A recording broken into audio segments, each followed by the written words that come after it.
Hello students, class 10 the video 4 of the chapter 1, the rise of the nationalism in Europe. I was telling you the some main points of this chapter which are very helpful for your upcoming exams. So let us start.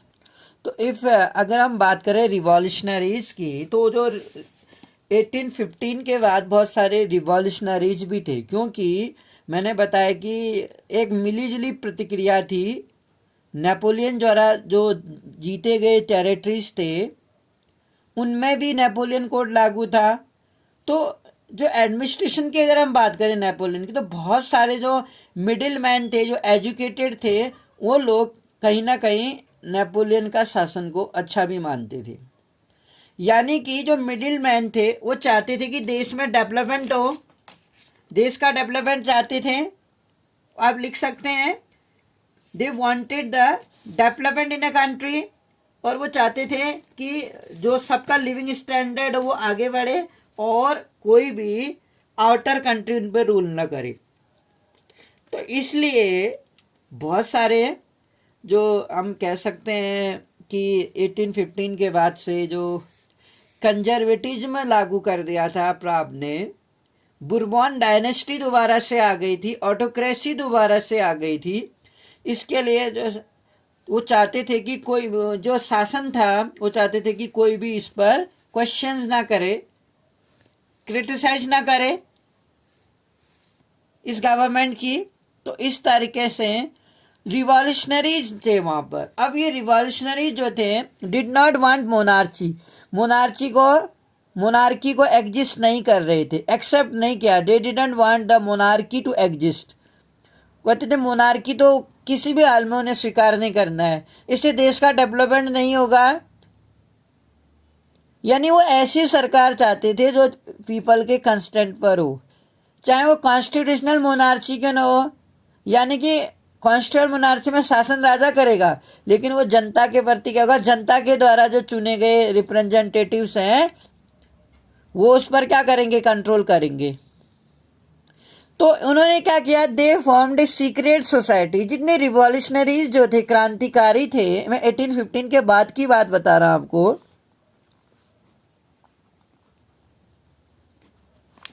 उस समय पे तो जो क्रांतिकारी थे इन लोगों ने secret society बनाई। अब क्वेश्चन ये आता है कि सीक्रेट सोसाइटी आखिर क्यों बनाई, गुप्त संस्था को बनाई, क्यों? क्योंकि सेंसरशिप लागू कर दी थी, ऑटोक्रेटिक रूल आ गया था, ऑटोक्रेटिक आ गया था। तो इसमें जो मोनार्की थी ऑटोक्रेटिक में, किसी भी बुक में, किसी भी न्यूज़पेपर में कोई भी बातें नहीं छाप सकते थे। कोई सॉन्ग्स हैं, ये पेट्रियोटिक जो सॉन्ग्स थे, उनका लोगों में शायद असर पड़ता था। इसलिए उन्होंने सीक्रेट सोसाइटी बनाई गुप्त रूप से। भारत में भी जब नेशनलिज्म की भावना आ रही थी, नेशनलिज्म जो चल रहा था भारत में, वहां भी उस टाइम भी सीक्रेट सोसाइटियां बनाई गई थी। ब्रिटिशर्स ने यहाँ भी सेंसरशिप लागू की थी उस टाइम पे। तो वैसे ही वहां पे यूरोप में भी सीक्रेट सोसाइटी बनाई गई थी, क्योंकि सेंसरशिप लागू कर दी थी।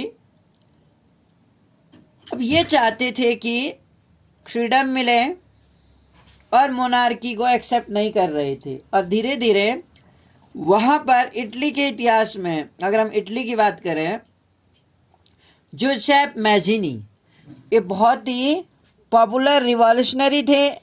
1807 में जिनेवा में इनका जन्म हुआ था। जूसेप मैजिनी के बारे में एग्जाम में आ जाता है कि you should write about the Giuseppe Mazzini. He was a great revolutionary of Italy. He was born in 1807. He was a member of secret Carbonari, एक गुप्त कार्बोनरी संस्था थी, सोसाइटी, उसके मेंबर थे ये। और उन्होंने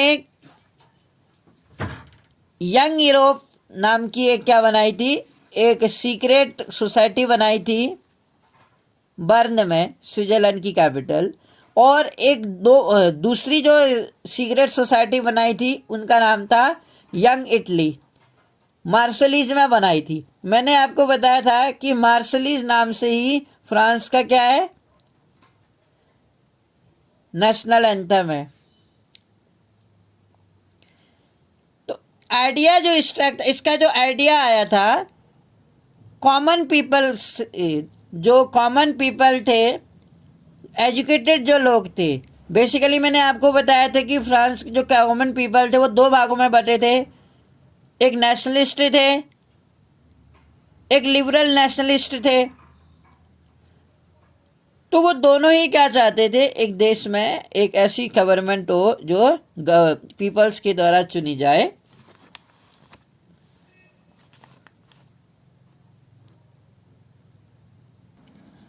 तो एज ए यंग मैन के रूप में नेपोलियन की अगर हम बात करें थे, हम बात करते हैं जोसेफ मैजिनी की, he was sent to exile. तो 24 साल की एज में उसको जेल में डाल दिया गया था। अब कारण क्या था कि for attempting revolution in Liguria, क्योंकि उसने लिगुरिया जो जगह थी वहाँ पर उसने क्रांति की थी, अटेम्प्टिंग रिवॉल्यूशन में हिस्सा लिया था। तो 1831 में उसे एग्जाइल में डाल दिया गया। उस समय वो 24 ईयर्स का था। मैजिनी ये यकीन करता था, Mazzini believe that God has intended nation to be the natural unit of mankind. तो मैजिनी का ये मानना था कि जो गॉड है उसने क्या किया है, गिफ्टेड किया है, इंटेंट उसका जो रहता है नेशन का, नेचुरल यूनिट ऑफ मैनकाइंड। इसका अर्थ ईश्वर की मर्जी के अनुसार, जो ईश्वर की मर्जी है, गॉड हैज इंटेंट, जो बस परमेश्वर का इरादा है नेशन का, नेशन क्या होने चाहिए, नेचुरल यूनिट ऑफ मैनकाइंड। मानव की क्या है, वो प्राकृतिक इकाई है, वो नेचुरल यूनिट है मानव जाति की, यानी नेशन होने चाहिए, यानी एक नेशन होना चाहिए। और वो ईश्वर की मर्जी है कि एक अर्थ के अंदर नेशन हो। बिना नेशन का तो रूल नहीं किया जा सकता। पूरी अर्थ में अगर नेशन ही ना हो तो कितनी ज़्यादा कंट्रोवर्सीज हो जाएंगी। तो नेशन होने जरूरी है और ईश्वर का इसमें इरादा है। तो अगर हम मैजिनी की अगर हम बात करें तो उसने क्या किया था, जो रूढ़िवादी लोग थे, कंजर्वेटिव में जो लोग थे, उनको क्या किया था, फाइनली हरा दिया था। ये कहता है कि इसीलिए कह रहा है कि इसी मॉडल को फॉलो करते हुए सीक्रेट जो सोसाइटीज थी, इस मॉडल को अपनाते हुए, इस यूनिफिकेशन को अपनाते हुए ये जरूरी था कि जर्मनी, फ्रांस, स्विट्जरलैंड और पोलैंड में मैजिनी के जो विचार थे, वहाँ पर इन जगहों पर एक सीक्रेट सोसाइटीज बनाई गई, गुप्त संस्थाएं बनाई गई थी इन देशों में भी। और मैजिनी का जो रिलेंटेस था, यानी कि अपोजिशन टू मोनार्ची, जो राजतंत्र था, मोनार्की में राजतंत्र, रिलेंटेस अपोजिशन, यानी कि रिलेंटेस माने होता है घोर विरोध जो था, यानी कि मैजिनी राजतंत्र का घोर विरोधी था। His vision of democratic Republic, और जो उसका विजन था, उसका जो स्वप्न था, हम कह सकते हैं, मैजिनी ने क्या किया, फ्राइटेंडेड, यानी कि हरा दिया कंजर्वेटिव रूढ़िवादी लोगों को। उसका जो सपना था कि वो राजतंत्र को बिल्कुल भी सहन नहीं करेगा, उसके विरोधी था वो राजतंत्र का। और इसी वजह से उसने इन लोगों को, कंजर्वेटिव लोगों को फाइनली हरा दिया। तो हम ये देखते हैं इसमें, तो मैजिनी ने रिलेंटलेस अपोजिशन ऑफ मोनार्ची, यानी कि मोनार्की का घोर विरोध किया, घोर विरोधी था वो मोनार्की सिस्टम्स का। And he defeated the conservatives, अपने आइडियोलॉजी से, अपने आइडियलिज्म से, जो उसका विजन था, उसने क्या किया, फाइनली जुजेप्पे मैजिनी ने कंजर्वेटिव रूढ़िवादी लोगों को फाइनली हरा दिया। अब हम बात करते हैं 1830 से 1848 के। अगर हम टाइमिंग की बात करें तो इस समय में जो कंजर्वेटिव्स थे, 1830 से 48 के टाइम का जो इतिहास है, हमने 1815 पढ़ा है जब नेपोलियन बोनापार्टे प्राग से हार गया था और वहां पर बुरबॉन डायनेस्टी ने शासन किया था। कंजर्वेटिज्म को अपनाया गया।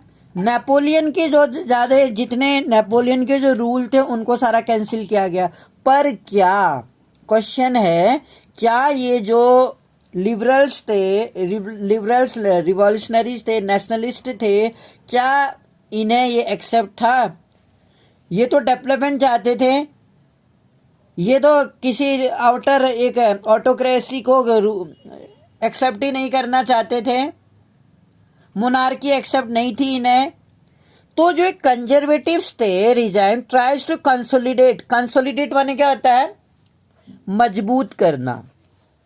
यानी कि जो कंजर्वेटिव रिजाइन्स थे, व्यवस्था संस्थाएं जो थी, राजतंत्र जो था, tries to consolidate their power, तो अपनी शक्ति को बढ़ाना चाहते थे, मजबूत करना चाहते थे।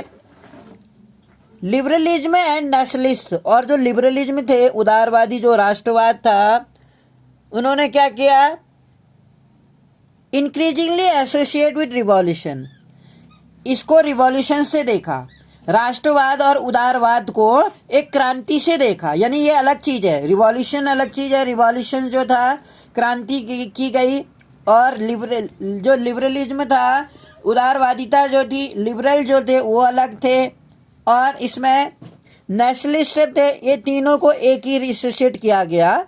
मैनी रीजन ऑफ यूरोप, तो यूरोप के कई क्षेत्रों में, इटली और जर्मनी स्टेट में भी, जहां पर ओटोमन एम्पायर ने शासन किया था। एक बात याद रखना कि या जर्मनी हो, इटली हो, या हम पोलैंड की बात करें, या हम ऑस्ट्रिया की बात करें, इन सब जो स्टेट थे इनमें एक ही का शासन था, एक व्यक्ति का।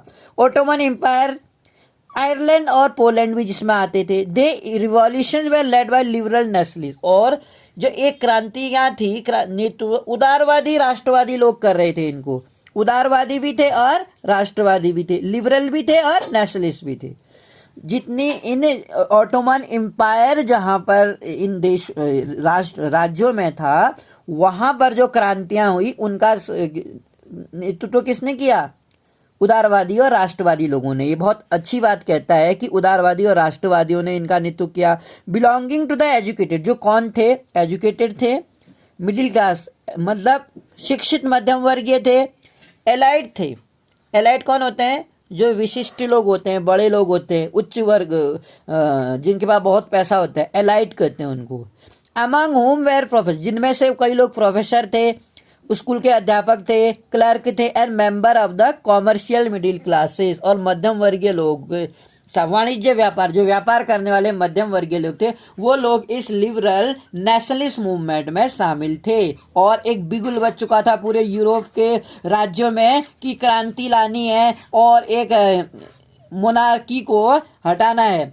जैसा कि 1815 में बुरबन डायनेस्टी को लागू राजा बना दिया गया था, तो 1815 में ही जो हम कह सकते हैं कि रिवॉल्यूशनरीज थे, ये लिबरल थे, नेशनलिस्ट थे, उन लोगों ने क्या कहा, वो एक्सेप्ट नहीं कर रहे थे। यहाँ पर देखिए 1815 में कंजर्वेटिव्स जो लोग थे, उनका जो रिएक्शन आना, रुझान आना शुरू कर दिया था। उन्होंने किसी भी हालत में वो बुरबन डायनेस्टी के राजा को एक्सेप्ट नहीं करे। तो क्या चाहते थे, वो चाहते थे कि कंजर्वेटिव्स जो थे, powering during the conservative reaction. तो 1830 में अगर हम देखें, प्रथम विद्रोह हुआ इसका। 1815 में तो शासन ठीक है, बुरबन डायनेस्टी ने कर दिया था। तो 15 साल बाद, इन 15 ईयर्स में फ्रांस में क्या होना स्टार्ट कर दिया था, एक क्रांति स्थापित हो गई थी। क्रांति कह सकते हैं हम, विद्रोह हो गया था। Bourbon king who had been restore the power, और जो बुरबन राजा था जिसने ये पावर क्या की थी, सत्ता हासिल की गई थी। कंजर्वेटिव रिएक्शन से उदारवादी क्रांतिकारी जो थे, जो कंजर्वेटिव्स जो किंग था, जो रिएक्शंस आफ्टर 1815, यानी कि 1815 के बाद जो रूढ़िवादी प्रक्रिया के दौरान सत्ता में बहाल किया गया था। रूढ़िवादी था ये, रूढ़िवादियों ने इसे अपना सत्ता में बिठाया था, उसको क्या कर दिया गया, वेर नाउ ओवरथ्रोन। 1815 में जिस राजा को, जिस रूढ़िवादी राजा को सत्ता दे दी गई थी, उसको क्या कर दिया गया, इन क्रांतिकारी, इन उदारवादी क्रांतियों ने उसको उखाड़ फेंका, इंस्टॉल कर दिया कॉन्स्टिट्यूशनल मोनार्ची। और क्या लागू कर दिया वहां पर, कब की बात है, 1813 में किया ऐसा। 1815 में तो आप लोगों ने क्या कहते हैं, इस बुरबन डायनेस्टी के इसको राजा, यानी कंजर्वेटिव्स के तहत इसको राजा बनाया। 1830 में लिबरल रिवॉल्यूशनरी ने क्या कर दिया बेटा, इसके बदले, इस कंजर्वेटिव्स मोनार्की के बदले एक कॉन्स्टिट्यूशनल मोनार्की, उन्होंने कहा ठीक है, मोनार्की पूरी तरह से हट नहीं रही है, रिमूव नहीं कर रहे हैं, वो इसके लिए पॉसिबिलिटी नहीं दिख रही थी उनको, रिवॉल्यूशनरियों को, लेकिन उन्हें ये लगा कि एक कॉन्स्टिट्यूशनल मोनार्की बनाई जाए। इसका अर्थ होता है संवैधानिक मोनार्की, जिसमें कि रूल तो राजा करेगा, लेकिन कहीं ना कहीं वो जनता के प्रति उत्तरदायी होगा और जनता उसे क्या करेगी, जनता वहाँ पर अपने प्रतिनिधि भी भेजेगी, विच लुइस फिलिप, जिसका नाम क्या था, लुइस फिलिप था, एट द हेड। और इस तरीके से संवैधानिक राजतंत्र स्थापित हो गया, जिसका अध्यक्ष कौन था, लुई फिलिप। याद रखिएगा, लुई फिलिप जो था इस कॉन्स्टिट्यूशनल मोनार्ची का हेड था। व्हेन फ्रांस नीज, बहुत फेमस लाइन है, इसने एक बार रिमार्क किया था मेटरनिक ने। तो मेटरनिक ने एक बार जो रिमार्क किया कि ये कहता है कि व्हेन फ्रांस नीज, जब फ्रांस छींकता है तो पूरे यूरोप को क्या हो जाता है, ठंड लग जाती, यानी उनको जुकाम हो जाता है। तो जब जुलाई रिवॉल्यूशन एक हुआ था, स्पार्क द अपराइजिंग ब्रुसेल्स, एक जुलाई रिवॉल्यूशन भी हुआ 1830 के टाइम पर, जिसके तहत जो ब्रुसेल्स था, जो बेल्जियम की कैपिटल थी, वो अलग हो गया। किससे, यूनाइटेड किंगडम ऑफ नीदरलैंड से। जैसे यूनाइटेड किंगडम एक नीदरलैंड था, नीदरलैंड में और भी अन्य राज्य थे, तो इसलिए यूनाइटेड किंगडम ऑफ नीदरलैंड से फाइनली क्या हुआ, ब्रुसेल्स अलग हो गया। अब देखो ना, यूरोप के देशों में इतना रिवॉल्यूशन हो रहा था, तो इतना रिवॉल्यूशन जब हो रहा था तो फाइनली 1830 में जो रिवॉल्यूशन हुआ उससे क्या हुआ, अगर हम ब्रुसेल्स की बात करें तो वहाँ पर जो राष्ट्रवादी लोग थे, नेशनलिस्ट थे या जो लिबरल्स थे, उन्होंने क्या किया, फाइनली जो ब्रिटेन, नीदरलैंड जो था, किंगडम ऑफ नीदरलैंड से फाइनली ब्रुसेल्स जो बेल्जियम था वो आज़ाद हो गया। तो इसका कहीं ना कहीं असर यूरोप के और स्टेटों में भी पड़ा, इसका इम्पैक्ट पड़ा। स्लोली अदर जो समान विचारधारा के लोग थे, दो सेम थिंकिंग के लोग थे, जो सभी लिबरल्स थे, उनमें क्या हो गई, यूनिटी बन गई। और कहीं ना कहीं यूरोप के इन राज्यों में एक हम कह सकते हैं संस्थाएं तो बनी नहीं रही थी, सीक्रेट, जो हम कह सकते हैं कि सीक्रेट सोसाइटी बनी हुई थी, क्योंकि सेंसरशिप तो लागू थी। तो कहीं ना कहीं, तो जैसा कि हमने देखा जो बेल्जियम था, किस तरह से वहाँ पर रिवॉल्ट हुआ और वो यूनाइटेड किंगडम ऑफ नीदरलैंड से अलग हो गया। 1830s के टाइम पर ही जब रिवॉल्ट बहुत ज़्यादा हो गया जुलाई में, तो the United Kingdom of Netherland से फाइनली बेल्जियम अलग हो गया। तो इस तरह की जो इवेंट्स थे, जैसे बेल्जियम अलग हुआ तो दुनिया के और देशों में भी इस तरह की मूवमेंट्स, रिवॉल्यूशन स्टार्ट हुए। तो इसी तरह से ग्रीक रिवॉल्यूशंस भी था, you will write in your notebook copy also, कि जो ग्रीक रिवॉल्यूशंस था 1821 में Greek began to struggle for the independence. 1821 year याद रखिएगा कि ग्रीक में इंडिपेंडेंस के लिए स्ट्रगल करना स्टार्ट कर दिया ग्रीक के निवासियों ने। लेकिन इंटायर जो पीपल थे वहाँ के could not fight with the Ottoman Empire, जो ऑटोमन साम्राज्य रूल कर रहा था, जैसे यूनान में है, इटली में है, पोलैंड में है, ऑस्ट्रिया में है। तो ऑटोमन का साम्राज्य था, जो मुस्लिम साम्राज्य था। तो कहीं ना कहीं जो यूनान के लोग थे, अब इतनी बड़ी शक्ति से जो इतने क्षेत्रों में, इतने स्टेटों में रूल कर रहा, उससे फाइट करना, तो it was not possible for the Greece people, and Greece people could not directly वो क्या कर सकें, फाइट नहीं कर सके। तो they took the help of western European power. तो यूरोप की जो अन्य देशों के शक्तियां थी या जो वहाँ के लोग थे, जो समान विचारधारा के लोग थे, उन लोगों ने क्या किया, यूनान के पीपल्स की मदद की, जिसमें पोएट भी थे, आर्टिस्ट जो थे, कलाकार थे, कवि थे। लॉर्डेड Greece is a cradle of European civilisation. उन्होंने तो एक बहुत बड़ी बात कह दी, उन्होंने यूनान को एक सभ्यता का पालना कहा, जहाँ पर और सभ्यताएं क्या होती हैं, विकसित होती हैं। दुनिया की अन्य देशों की सभ्यताएं भी जहाँ यूनान से निकाली गई है, यूनान से आई हैं सभ्यताएं, यूनान से वो सभ्यताएं और संसार में जाके फैली हुई है। यूरोपियन सभ्यता का पालना तक बोल दिया। तो इन कवियों के द्वारा, आर्टिस्टों का भी इस मूवमेंट में, इंडिपेंडेंस में ग्रीक को करने में काफ़ी हाथ रहा। इसमें एक इंग्लिश पोएट थे लॉर्ड बायरन। तो जो लॉर्ड बायरन काफ़ी फेमस थे वहाँ पर ग्रीक में। तो ऑर्गेनाइज फंड, उन्होंने धन इकट्ठा किया, लेटर वेंट फॉर फाइट, और लड़ने के लिए खुद भी चले गए। एक काफ़ी स्ट्रेंज लगता है कि एक देश में एक जो कवि है वो धन इकट्ठा करता है, he organise fund and went for the fight in यूनान फॉर द इंडिपेंडेंस, आज़ादी के लिए ऑटोमन एम्पायर के अगेंस्ट लड़ाई लड़ने के लिए जाता है, और फीवर के कारण उसकी 1824 में डेथ हो जाती है। War when he died of fever in 1824। Treaty of Constantinople, याद रखिएगा बेटा, ट्रीटी ऑफ कॉन्स्टेंटिपोल में 1832 में ये संधि हुई थी। ग्रीस क्या हुआ, एक इंडिपेंडेंट नेशन के रूप में डिक्लेयर हुआ। Finally Greece got the independence after a long struggle when the other European powers helped the Greece people. तो वो चाहते थे कि एक ग्रीस में कम से कम एक मुस्लिम साम्राज्य तो ना हो, एक मुस्लिम एम्पायर ना हो। तो फाइनली एक कॉन्टिनेंटिपोल संधि हुई थी 1832 में। अब देखो 1821 से इतिहास देखिए, एक इतना लंबा समय बीत गया यूनान को स्वतंत्र होने में।